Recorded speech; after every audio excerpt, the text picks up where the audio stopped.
तो दोस्तों, national education policy के नेक्स्ट पार्ट में आप सभी का स्वागत है। यहाँ पर हम लोग बात करेंगे नेशनल एजुकेशन पॉलिसी के महत्वपूर्ण, जो हम इंट्रोडक्शन डिस्कस कर रहे हैं उनमें क्या महत्वपूर्ण पॉइंट्स दिए गए हैं, उन पॉइंट्स को यहाँ पर हम लोग डिस्कस करेंगे। तो आपने अभी तक जो पॉइंट्स डिस्कस किए हैं वो भी बहुत ही महत्वपूर्ण पॉइंट हैं, उनको भी आप ध्यान में रखिएगा। लेकिन यहाँ पर जो इंट्रोडक्शन है वो इससे भी ज़्यादा महत्वपूर्ण है, जो कि आपका दिया गया है आपके ऑफिशियली जो आपका डॉक्यूमेंट है नेशनल एजुकेशन पॉलिसी का, उसमें जो इंट्रोडक्शन दिया गया है वो बहुत ज़्यादा महत्वपूर्ण है। तो ये हम यहाँ पर डिस्कस करते हैं। अभी तक हमने जो डिस्कस किया है उसमें हमने राष्ट्रीय शिक्षा नीति 21वीं शताब्दी की पहली शिक्षा नीति है, यहाँ तक हमने डिस्कस कर लिया था। अब हम नेक्स्ट पैराग्राफ की ओर चलते हैं और इस पैराग्राफ में जो महत्वपूर्ण बात की गई है वो प्राचीन भारतीय जो ज्ञान था, प्राचीन भारतीय संस्कृति थी, परंपरा थी, वो किस चीज़ की थी। तो ये प्राचीन भारतीय जो संस्कृति परंपरा, ये ज्ञान, प्रज्ञा और सत्य की खोज के लिए थी, इसके बारे में बातचीत की गई है। प्राचीन भारतीय विचार, परंपरा और दर्शन में सर्वोच्च मानवीय लक्ष्य जो माना जाता था वो सत्य की खोज को माना जाता था। पूर्ण आत्मज्ञान को महत्वपूर्ण लक्ष्य माना जाता था। कई सारे जो है संस्थान थे, जैसे कि नालंदा, तक्षशिला आदि। और इस शिक्षा व्यवस्था में चरक, सुश्रुत, आर्यभट्ट, ब्राह्मीर, ब्रह्मगुप्त, चाणक्य, चक्रपाणि, दत्ता, माधव, पाणिनि, पतंजलि, नागार्जुन, गौतम, पिंगला, शंकरदेव, मैत्री आदि जो महर्षि थे, गार्गी, त्रिवल्लुर, महान विद्वान ऐसे जो है जन्म दिए। और इन लोगों ने जन्म लिया और पढ़ा कहाँ पर इन्होंने? प्राचीन भारतीय संस्थानों में। ये बहुत ही महत्वपूर्ण जो है आपके महान विद्वान हुए। इन विद्वानों ने वैश्विक स्तर पर ज्ञान के बहुत सारे अलग अलग क्षेत्रों, चाहे आपका गणित का क्षेत्र हो, चाहे आपका खगोल विज्ञान का क्षेत्र हो, चाहे आपका धातु विज्ञान का मेटलर्जी का क्षेत्र हो, चिकित्सा विज्ञान का क्षेत्र हो, शल्य चिकित्सा का क्षेत्र हो, सिविल इंजीनियरिंग हो, भवन निर्माण का क्षेत्र हो, नौकायन का निर्माण हो, दिशा ज्ञान हो, योग हो, ललित कला हो, शतरंज इत्यादि में प्रामाणिक रूप से मौलिक योगदान दिए। भारतीय संस्कृति और दर्शन का विश्व में बड़ा प्रभाव रहा है। वैश्विक पहल की इस समृद्ध विरासत को आने वाली पीढ़ियों के लिए न सिर्फ सहेज कर संरक्षित रखने की जरूरत है, बल्कि हमारी शिक्षा व्यवस्था द्वारा उस पर शोध कार्य होने चाहिए और उसे समृद्ध किया जाना चाहिए और नए नए उपयोग भी सोचे जाने चाहिए। इस जो सब पूरा पैराग्राफ है, इसमें सबसे महत्वपूर्ण बात तो यही है कि जो प्राचीन भारतीय संस्कृति रही है उसका विकास भी किया जाएगा।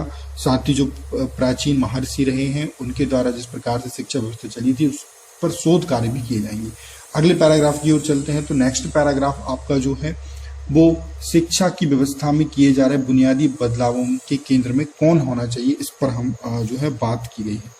यहाँ पर आप देख सकते हैं कि शिक्षा व्यवस्था में बुनियादी बदलाव जो किए जा रहे हैं उसके केंद्र में हमेशा शिक्षक रहेगा। कौन रहेगा? शिक्षक रहेगा। शिक्षा की नई नीति को निश्चित तौर पर हर स्तर के शिक्षकों को समाज में सर्वाधिक सम्माननीय और अनिवार्य सदस्य के रूप में पुनः स्थान देने में सहायता करनी होगी। पहले आपने देखा होगा कि जो शिक्षक होते थे वो एक समाज का बहुत ही महत्वपूर्ण हिस्सा होते थे। अब जो है यहाँ पर इसमें यही कहा गया है कि नई शिक्षा नीति के को निश्चित तौर पर हर एक लेवल पर शिक्षकों को समाज में सर्वाधिक सम्माननीय और अनिवार्य सदस्य के रूप में पुनः स्थान देने में सहायता करनी होगी, क्योंकि शिक्षक ही नागरिकों की अगली पीढ़ी को सही मायने में आकार देते हैं। बहुत बड़ी बात की गई है कि शिक्षक ही नागरिकों की अगली पीढ़ी को सही मायने में आकार देते हैं। क्या करते हैं? आकार देते हैं। तो ये बहुत ही महत्वपूर्ण शिक्षकों के लिए यहाँ पर है।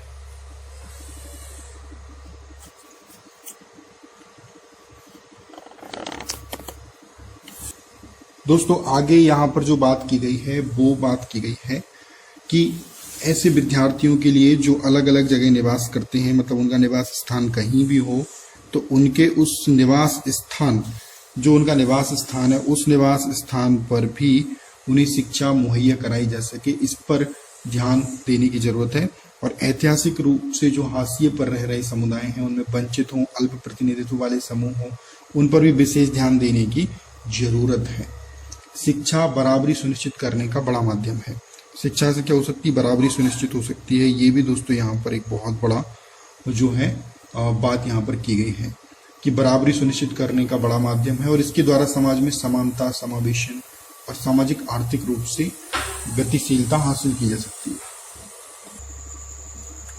तो दोस्तों यहाँ पर बात बेसिकली हमने यही की कि निवास स्थान कहीं पर भी हो उनको शिक्षा सुलभ हो, और ऐतिहासिक रूप से जो हाशिए पर रह गए समुदाय हैं उनको भी शिक्षा सुलभ हो, ये नेक्स्ट पैराग्राफ में बात की गई है। सामाजिक आर्थिक रूप से गतिशीलता अगर हम हासिल करना चाहते हैं तो इन्हीं कमजोर वर्गों को शिक्षा दे के उनको बराबरी में ला के ही हम इन सब चीज़ों को कर सकते हैं। फिर नेक्स्ट पैराग्राफ जो आता है उसमें जो बात की गई है भारत की समृद्ध विविधता और संस्कृति के प्रति सम्मान रखते हुए और देश की स्थानीय और वैश्विक संदर्भ में आवश्यकता को ध्यान में रखते हुए हमें जो है शिक्षा को आगे बढ़ाना होगा। भारत के युवाओं को भारत देश के बारे में, इसकी विविध सांस्कृतिक, सामाजिक और तकनीकी आवश्यकताओं सहित यहाँ की अद्वितीय कला, भाषा और ज्ञान परंपराओं के बारे में ज्ञानवान बनाना भी राष्ट्रीय गौरव, आत्मविश्वास, आत्मज्ञान, परस्पर सहयोग और एकता की दृष्टि से और भारत के सतत ऊंचाइयों की ओर बढ़ने की दृष्टि से अति आवश्यक है कि हम इन सब बातों का भी विशेष ध्यान रखें। पिछली नीतियों की बात की गई है, पिछली नीतियों पर हम नेक्स्ट पेज में डिस्कस करेंगे। तो पिछली नीति दोस्तों काफ़ी सारी नीतियाँ जो पहले आ गई हैं जिनमें हमने 2-3 डिस्कस की हुई है, और वो 2-3 ही जो नीतियाँ हैं महत्वपूर्ण हैं। तो नीतियाँ जो आई हैं अब तक हमने डिस्कस की हैं उनमें 68, 86, फिर उसके बाद उसका संशोधन 92। तो काफ़ी सारी नीतियाँ कहना गलत है, मतलब जो नीतियाँ आई हैं वो काफ़ी बहुत टाइम बाद आई, ये कहना सही है, मतलब बहुत गैप के बाद आई हैं। उन पर प्रॉपर रिसर्च उन पर नहीं की गई, प्रॉपर उनके बारे में उनका अध्ययन नहीं किया गया कि भैया बदलना चाहिए कि नहीं बदलना चाहिए, क्या करना चाहिए, किस प्रकार से समय बदल रहा है उसके अनुसार कुछ चेंजेस करने चाहिए कि नहीं, वो सब नहीं करा गया था। उसका परिणाम ये रहा कि थोड़ी नीतियाँ लेट हो गई। चलो कोई बात नहीं, अब आ तो गई, इस पर हम लोग डिस्कशन करते हैं। तो देखिए पिछली नीतियों की बात करें तो पहले जो नीतियाँ थी 1992 की बात की गई है। तो 1992 जो संशोधित की गई थी 1986 की नीति, उसके अधूरे काम, जो अधूरा काम उसमें रह गया था उसको ये पूरा करने का काम प्रयास इसमें किया गया है। 1986-92 की पिछली नीति के बाद एक बड़ा कदम जो था वो निःशुल्क और अनिवार्य शिक्षा का अधिकार अधिनियम 2009 था। क्या था ये जो आपकी नीतियाँ आई हैं, देखिए नीतियाँ किस प्रकार से, मैं यहाँ पर मैप में बना देता हूँ, यही बना देता हूँ। देखिए 68 में आई थी, फिर आपकी 86 में आई थी। जो 86 में जो आई थी वो उसका 1992 में संशोधन हुआ था, मतलब उसमें कुछ चेंजेस हुए थे। तो उसका जो अधूरा काम है उसको पूरा करने का काम भी इसमें किया जाएगा 2020 की नीति, नेशनल एजुकेशन पॉलिसी 2020 में। और उसमें जो एक सबसे महत्वपूर्ण चीज थी वो थी शिक्षा का अधिकार अधिनियम 2020, शिक्षा का अधिकार अधिनियम 2009, right, RTE, right to education 2009, ये सबसे महत्वपूर्ण है। इसका चर्चा यहाँ पर की गई है। इसने क्या करा, सार्वभौमिक प्रारंभिक शिक्षा सुलभ कराने हेतु कानूनी आधार उपलब्ध करवाए।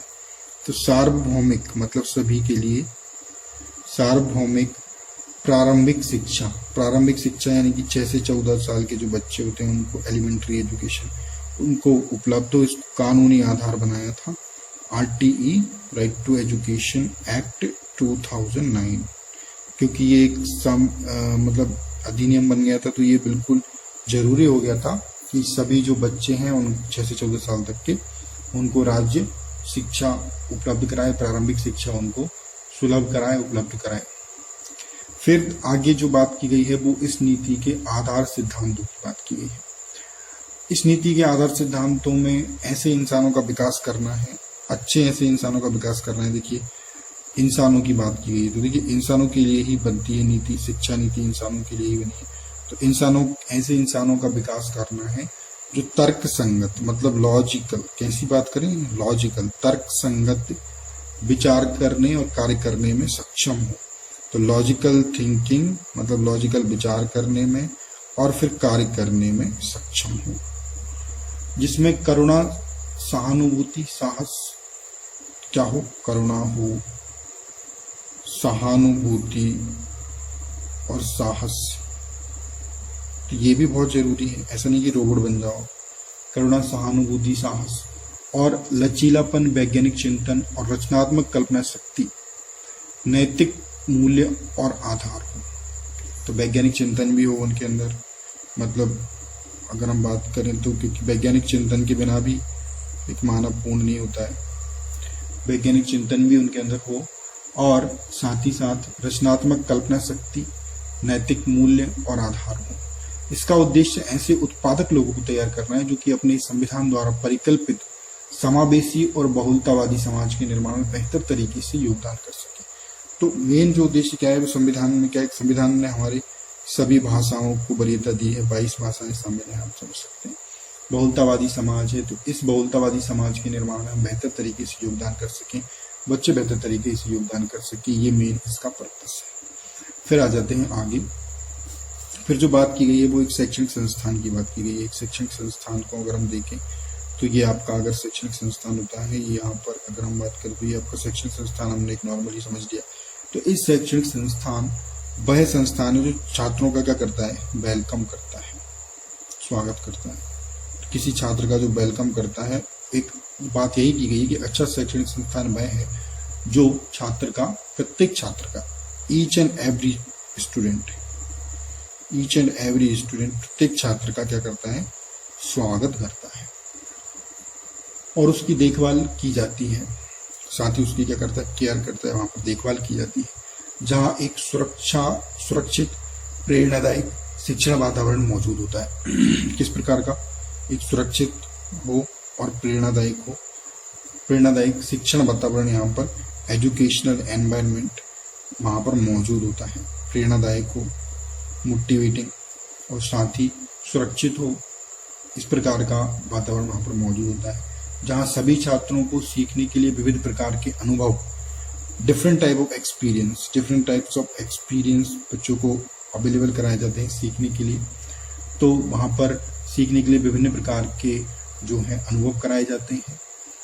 साथ ही साथ बुनियादी जो ढांचा है और उपयुक्त संसाधन है वो वहां पर मौजूद है। ये सब हासिल करना किसका लक्ष्य होना चाहिए, इस संस्थान का लक्ष्य होना चाहिए कि हम ये सारी चीजें हासिल करें। तथापि साथ ही विभिन्न संस्थानों और के बीच शिक्षा के हर स्तर पर परस्पर सहज जुड़ाव और समन्वय आवश्यक है, और इसका सभी अन्य संस्थानों से भी सहज जुड़ाव और परस्पर समन्वय होते रहना चाहिए, जिससे कि जो भी बदलाव हो रहे हैं उनको ये अडॉप्ट कर सके। तो यहाँ पर हमने इन सभी बातों की बात की। अब हम जो बात करेंगे वो मूलभूत सिद्धांत जो है ये बहुत ही महत्वपूर्ण है। ये इनसे निश्चित रूप से आपको प्रश्न भी देखने को मिल सकते हैं। तो मूलभूत सिद्धांत जो है हम वहां पर यहाँ पर हम डिस्कस करते हैं।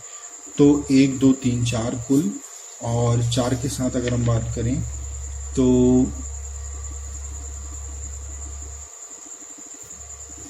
कुल मिलाकर अगर हम बात करें तो 22 कुछ कुल यहाँ पर सिद्धांत दिए गए। तो आप ऐसे समझ सकते हैं कि 22 भाषाएं हैं तो 22 सिद्धांत हैं। संविधान में कितनी भाषाएं, 22। तो 22 ये प्रिंसिपल्स हैं।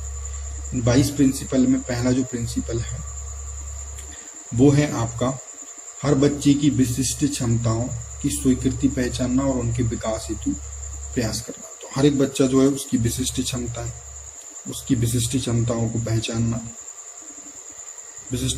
पहचानना, साथ ही उनकी स्वीकृति करना और उनकी पहचान करना, उनके विकास हेतु प्रयास करना, और इस हेतु शिक्षक और अभिभावक दोनों को संवेदनशील बनाना ये लक्ष्य है। फिर दूसरा जो है वो है आपका बुनियादी साक्षरता और संख्या ज्ञान को प्राथमिकता देना। कक्षा 3 तक साक्षरता और संख्या ज्ञान जैसे कौशलों को हमें विकसित करना है। फिर है लचीलापन अगर हम बात करें, ताकि शिक्षार्थियों को उनके सीखने के तौर तरीके और कार्यक्रमों को चुनने की क्षमता हो, और इस तरह वे अपनी प्रतिभा और रुचियों के अनुसार जीवन में अपना रास्ता चुन सके। तो ये लचीलापन भी यहाँ पर इम्पोर्टेंट है। तो यहाँ पर बुनियादी साक्षरता, संख्या ज्ञान हो गया, यहाँ पर लचीलापन हो गया।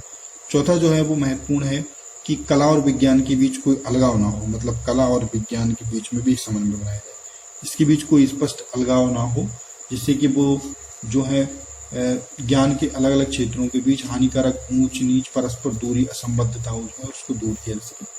अगला जो पॉइंट है वो महत्वपूर्ण है कि सभी ज्ञान की एकता और अखंडता को सुनिश्चित करने के लिए एक बहुविषयक दुनिया के लिए विज्ञान सामाजिक, कला, मानविकी और खेल के बीच एक बहुविषयक मल्टीडिसिप्लिनरी समग्र शिक्षा का विकास करना, समग्र शिक्षा का विकास करना, जिसमें आपके मानविकी भी हो, साइंस भी हो, सारी चीजें यहाँ पर हों।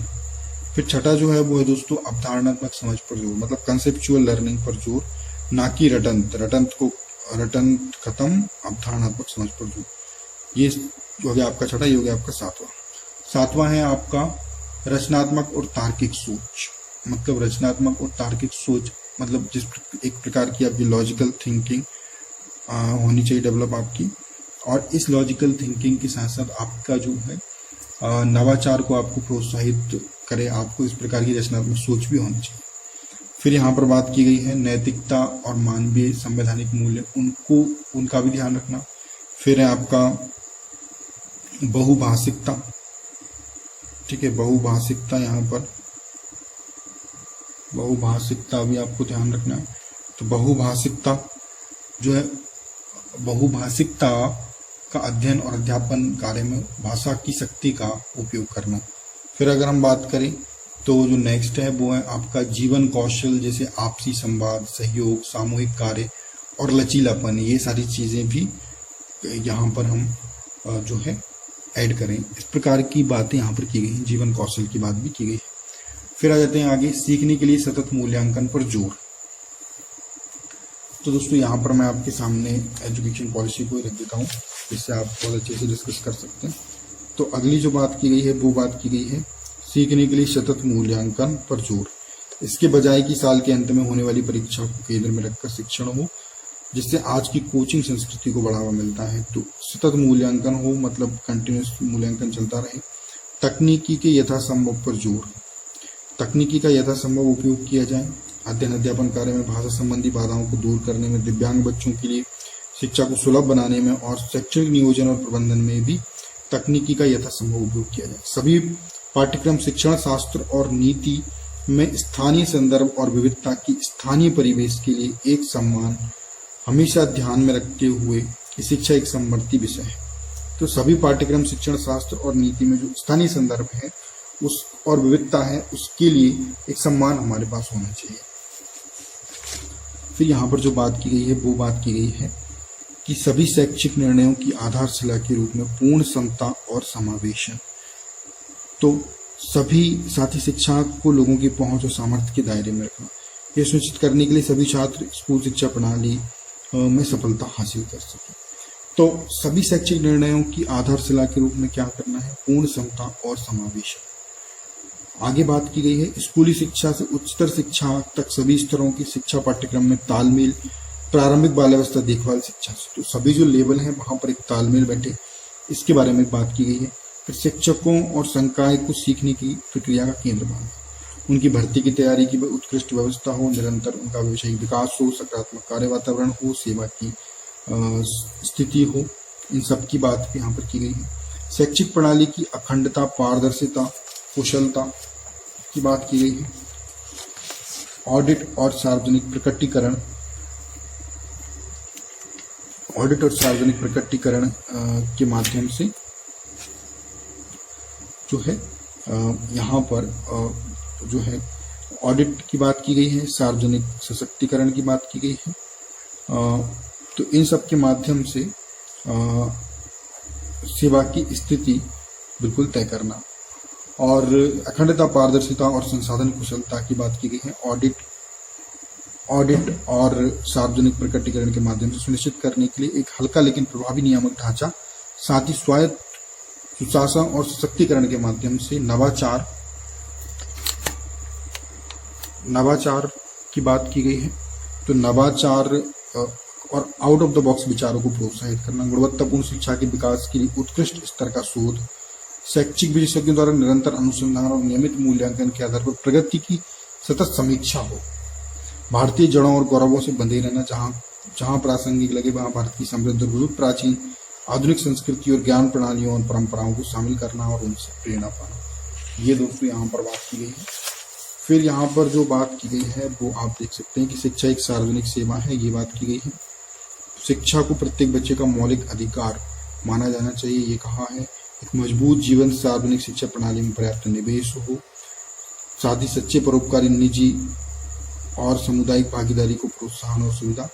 इस नीति का जो विजन है वो है कि राष्ट्रीय शिक्षा नीति का विजन भारतीय मूल्यों से विकसित शिक्षा प्रणाली है, तो सभी को उच्चतर गुणवत्ता शिक्षा उपलब्ध हो सके। भारत को वैश्विक ज्ञान महाशक्ति बनाकर एक जीवंत और न्याय संगत ज्ञान समाज में बदलने के लिए प्रत्यक्ष रूप से योगदान करेगी। इस नीति में परिकल्पित है कि हमारे संस्थानों की पाठ्यचर्या और शिक्षा विधि छात्रों को अपने मौलिक दायित्वों और संवैधानिक मूल्यों और देश के साथ जुड़ाव और बदलते विश्व में नागरिक की भूमिका और उत्तरदायित्वों की जागरूकता उत्पन्न करे। नीति का विजन छात्रों में भारतीय होने का गर्व न केवल विचार में बल्कि व्यवहार और बुद्धि में, कार्यों में, साथ ही ज्ञान, कौशल, मूल्यों आदि सोच में भी होना चाहिए, जो मानवाधिकारों, स्थायी विकास और जीवन यापन तथा वैश्विक कल्याण के लिए प्रतिबद्ध हों, ताकि वे सही मायने में वैश्विक नागरिक बन सकें। तो ये दोस्तों हमने कुछ डिस्कशन आपके डॉक्यूमेंट से ही किए थे। अब हम जो है अगले जो डिस्कशन करेंगे स्कूल शिक्षा को हम बहुत अच्छे से डिस्कस करेंगे, क्योंकि अब हमारे पास चैप्टर आ चुके हैं और चैप्टर में हम प्रत्येक चैप्टर को बहुत अच्छे से डिस्कस करेंगे और जो मेन पॉइंट्स हैं हम उनको डिस्कस करेंगे, क्योंकि अब हमारे पास जो पॉइंट्स है वही इंपॉर्टेंट रहेंगे, उनसे ही क्वेश्चंस बनते हैं और उन्हीं को हम डिस्कस करेंगे। तो आगे के जो वीडियोस रहेंगे वो आपके लिए बहुत इंपॉर्टेंट रहेंगे। इस वीडियो देखने के लिए बहुत बहुत धन्यवाद। Thank you very much.